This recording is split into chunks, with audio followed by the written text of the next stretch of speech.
লোকে বলে যার রান্না না খেয়েছি সে বড় রাঁধুনি, আর যাকে কোনোদিনও না দেখেছি সে বড় সুন্দরী। এই কথাটা যেমন সত্য, ঠিক এই কথাটাও তেমন সত্য।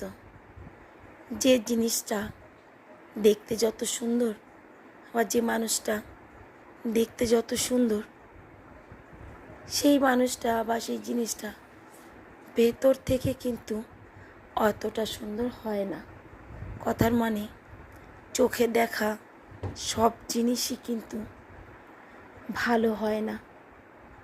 তেমন রান্নাটা উপর থেকে দেখে অনুভব করা যায় না যে কতটা ভালো হয়েছে, খেয়ে দেখতে হয়।